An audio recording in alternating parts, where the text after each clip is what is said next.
What's up guys, this is Nifty, and these are 5 different suggestions that you can use to get quality practice.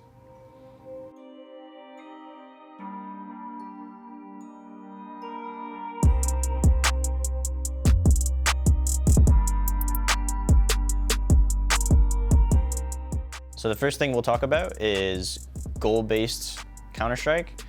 When you're practicing, it's very, very important that you have specific goals that you want to execute on both sides of the map, CT and T side, because it'll kind of help lessen the more random Counter-Strike that you would play.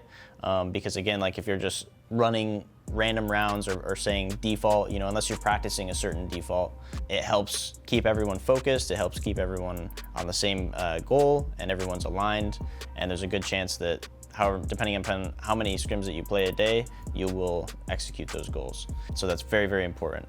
So I think when you're first getting going with goal-based practice, you kind of want to stay very general. I think that this helps everyone kind of be on the same page. I think it's very broad, so it's kind of easy to follow, easy to execute per se. So it could be something as just like, okay, we're gonna work on a 3-1-1 default, and we're gonna do that at least 7 rounds out of this half. That's a very easy goal to accomplish. There's a good chance that you run into multiple things that are stopping you, which this is a good thing because you're gonna learn, okay, what it is that's stopping me, and also what the adjustment is that I need to make in order to approach that better and be able to handle that and how they were stopping us. Over time, going into more specific goals, it could be something like we're gonna focus on starting the round in a 2-1-2 default, and then we're gonna go to an inner execute, and then once we get inner execute, we're gonna focus on playing a post plant this specific way. Like we wanna get to these power positions and work on communication and peeking together and playing the round out, or playing the post plant out to the best of our ability. That's an example of like a more specific goal, like, okay, we're gonna focus on inner executes and then playing post plants really well. So I'd say that's more of a specific side of it. I definitely think it's important to find the balance between broad goals and specific goals, because they can't just be like general all the way. There are gonna be specific things that you need to focus on. So again, yeah, just finding a balance, how you wanna do it, how often you should go into specific goals, because sometimes those can be much harder to execute. Sometimes even just because of the team that you might be practicing against. Maybe they're really aggressive, so you can't really ever get around down to a post plan or something. Those can be hard to deal with. So that's why general is often better, but if you find yourself in a position where you're playing against a team where you see the opportunity to execute specific goals, then that's a great idea.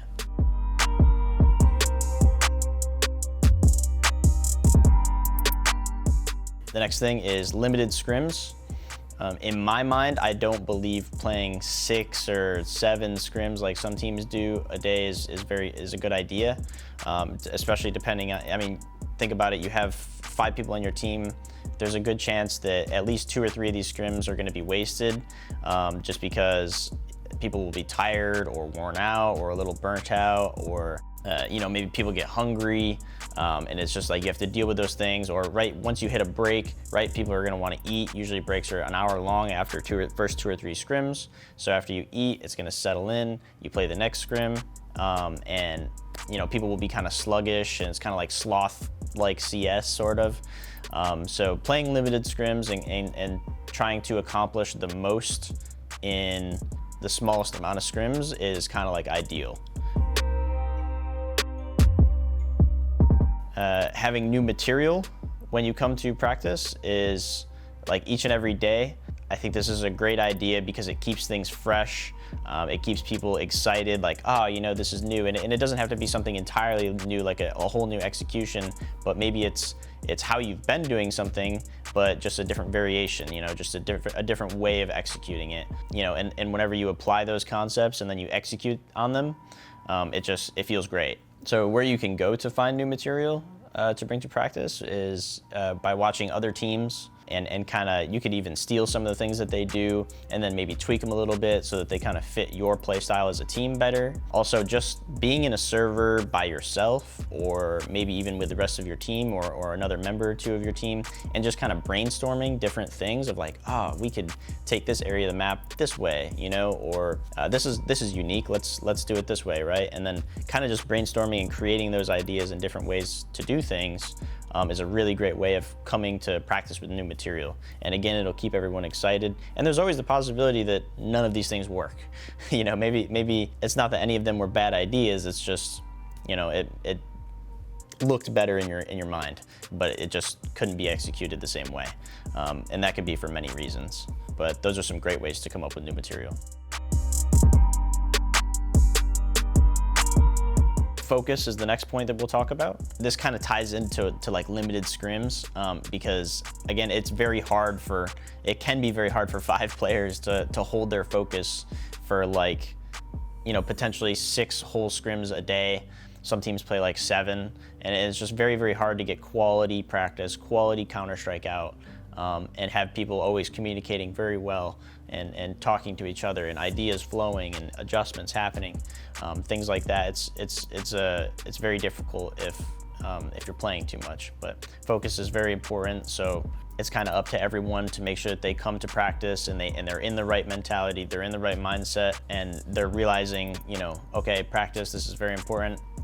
I need to make sure that, you know, I'm on my game, not just for myself, but for the rest of my team as well. Final point is practice like you would play. I'm sure many people here have heard people talk about this for years and years now in all different esports. It's very important that when you practice, you try to the best of your ability to reflect how you would play in a match. So, you know, don't run around and do crazy things that you wouldn't do if you were in a pressured situation, you know, or in a tournament setting where there's like more at stake, more on the line, because you're gonna find yourself wasting time in practice, but also you're gonna find yourself in that tournament situation and you're gonna be like, I don't know what to do, you know, I was messing around too much in practice and not practicing the things that I should have been, where they would help me in real tournament situations. So this is kind of like a crucial point. This will help the like semi-pro division of Counter-Strike. This is a good thing to work on early on, so that when you join a professional team, you're already in that habit of just making the right decisions, thinking a little bit more about, okay, I probably shouldn't do this because it's not something I would do in a match. So I think these are 5 great things that will help each team get quality practice.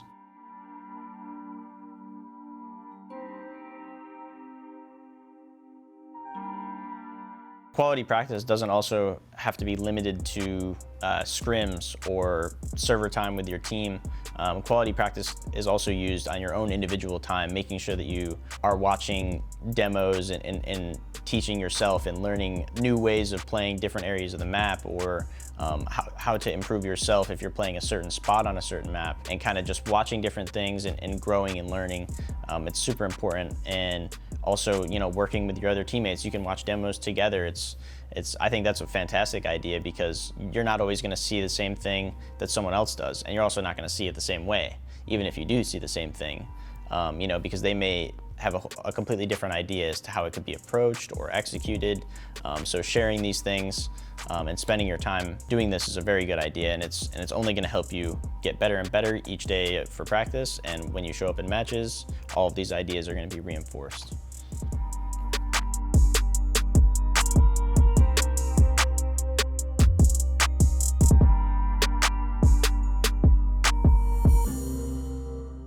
Hopefully you guys enjoyed this video and you find yourself using these 5 different ways to make practice better. I'll see you in the next one.